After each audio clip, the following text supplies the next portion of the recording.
Goldman Sachs just released a warning that most people on the internet are completely misunderstanding. Headlines are screaming market crash. Social media is panicking. But here's what nobody is telling you. Goldman's actual message is way more complicated than that.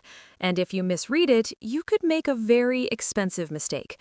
Stay with me because in the next 15 minutes, I'm going to break down exactly what Goldman said, what it actually means for your money, and what you should do right now.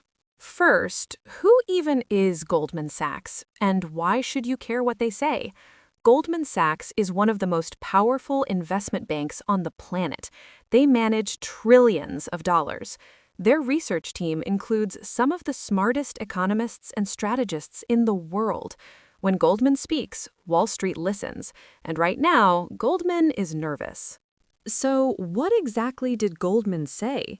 Their chief global equity strategist, Peter Oppenheimer, published a research note with a very specific warning. He said stock market valuations are now showing the same dangerous signals as before the 2008 financial crisis. Let me say that again, the same signals as 2008. Goldman is saying correction risks are high, not guaranteed, but high. And here's the number that should wake you up. Goldman says the S&P 500 could drop to 5,400. That's a 22% decline from January's peak of 6,979. A 22% drop. That's not a dip, that's a bear market. Goldman didn't just throw a random number out. They identified 5 specific danger signals. Let's go through each one. Signal 1, Buffett Indicator at 221%. This measures total stock market value versus GDP.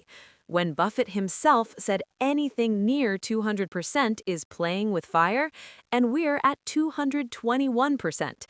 Signal 2, oil shock from the Iran conflict. Brent crude is near $110 per barrel. Gas prices hit $4.11 nationally. Goldman warns if this continues, gasoline could hit $5 per gallon. Every time gas crosses $4, stocks have dropped. Every single time.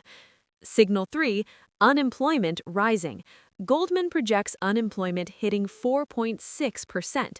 Job additions have already slowed to near break-even. When people lose jobs, they stop spending. When spending stops, corporate earnings collapse. Signal 4, recession probability rising. Goldman officially puts recession odds at 30%, up from 20% just weeks ago. But here's what's scary. Prediction markets are pricing in 50% recession probability. There's a massive disagreement happening in real time. Signal 5, the Fed is stuck. Normally, the Fed cuts rates to save the economy, but inflation is rising because of oil prices. So the Fed is trapped: raise rates and kill growth, or cut rates and let inflation explode. Now here is the part that the internet is getting wrong. Goldman is not saying a crash is certain. Goldman is not saying sell everything.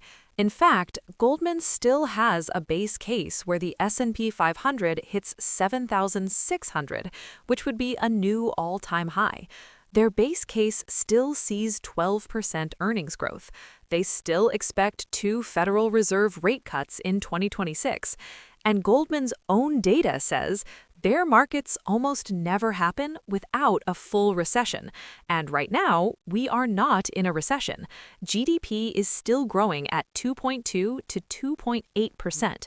So what Goldman is really saying is this: the risk is higher, not that the crash is guaranteed. But here's where it gets really scary, and almost nobody is talking about this.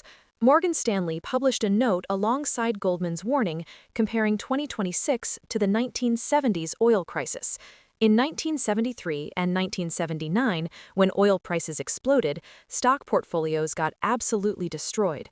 We're talking about something called stagflation. Stagflation is when prices go up and the economy slows down at the same time. It's the worst possible economic environment. And right now, with oil near $110, tariffs adding costs to everything you buy, and growth slowing, the early signs of stagflation are appearing. The 1970s lasted over a decade of economic pain. Goldman is watching this very carefully. Okay, so what does all of this actually mean for a normal person with a 401k or investment account? Here's the honest truth. If you're a long-term investor with a 10 to 20-year horizon, history says you don't need to panic. The S&P 500 has never generated a negative return over any rolling 20-year period. Not through wars, not through crashes, not through oil crises. But if you have money you need in the next 1 to 3 years, you need to pay attention right now. Goldman's own recommendation for conservative investors is a 60-40 split, 60% stocks, 40% bonds, overweight short-duration treasury bonds. And for more aggressive investors, Goldman suggests considering S&P 500 put options as portfolio insurance and a 10 to 15% allocation to energy and commodity producers as a natural hedge. So what are the 3 actual things you should do right now? Number 1, don't panic sell. This is the most expensive mistake people make. In every past crash, the people who panic sold locked in losses. The people who stayed invested recovered and went on to make massive gains. Number 2, check your timeline. If you need this money in under 3 years, move some to safer assets like treasury bonds or high-yield savings. If your timeline is 10+ years, stay the course. Number 3, look at energy stocks. Goldman specifically recommends companies like Chevron, ConocoPhillips, and EOG Resources as natural hedges right now. When oil goes up, these stocks go up. They protect your portfolio when everything else is falling. Here's the real bottom line that Goldman wants you to understand. We are in a period of high uncertainty. Multiple bad things happening at the same time. A war affecting oil, tariffs raising prices, unemployment creeping up, and the Fed stuck between inflation and recession. Goldman's 2,200-point spread between their bear case of 5,400 and bull case of 7,600 is the widest they've published since 2020. That means even Goldman doesn't know exactly what's coming. And that's not them being weak, that's them being honest. What Goldman is telling sophisticated investors is this: prepare for both scenarios. Have a plan if things get worse, but don't abandon stocks entirely, because missing the recovery is just as dangerous as living through the crash. So the next time you see a headline screaming Goldman Sachs predicts market crash, you'll know the full story. Goldman isn't saying run. Goldman is saying be careful, be prepared, and be smart. The investors who come out ahead of these moments aren't the ones who panicked. They're the ones who understood what was actually happening and positioned themselves accordingly. If this video helped you understand what Goldman is really saying, subscribe, because next week we're breaking down what Warren Buffett's $381 billion cash pile is actually telling us about where the market is headed. See you there.